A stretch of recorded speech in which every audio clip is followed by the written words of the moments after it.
Chilled ಆಗಿರೋ masala soda ಹೇಗೆ ಮಾಡೋದು ಅಂತ ನಾನು ಈ ವಿಡಿಯೋದಲ್ಲಿ ಹೇಳ್ಕೊಡ್ತೀನಿ. ಒಂದು ಮಿಕ್ಸಿ ತಗೊಳ್ಳಿ, ಒಂದು 4 ಮೆಣಸಿನ್ಕಾಯಿ, ಸ್ವಲ್ಪ ಶುಂಠಿ, ಆಮೇಲೆ ಪುದೀನ,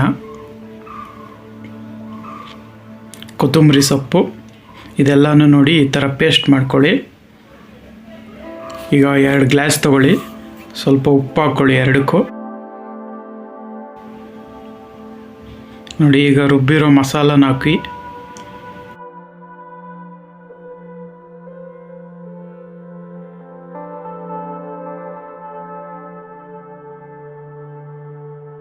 ಈಗ ನಿಂಬೆಹಣ್ಣು, ಸ್ವಲ್ಪ ನಿಂಬೆಹಣ್ಣು ಹಿಂಡಿ ಎರಡಕ್ಕೂ.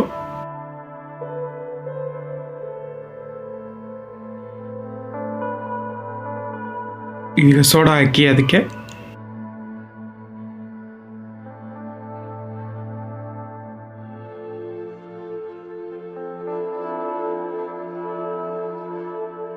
ನೋಡಿ ಚಮಚದಲ್ಲಿ ಚೆನ್ನಾಗಿ ಕಲಸಿ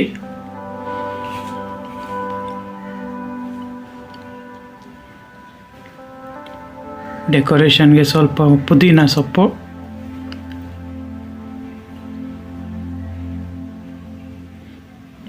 ಆಮೇಲೆ ನಿಂಬೆಹಣ್ಣು.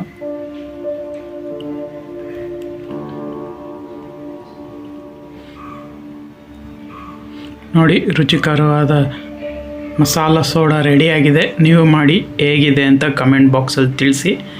ಹಾಗೆ ನನ್ನ ಚಾನಲ್ನ ಸಬ್ಸ್ಕ್ರೈಬ್ ಮಾಡಿ.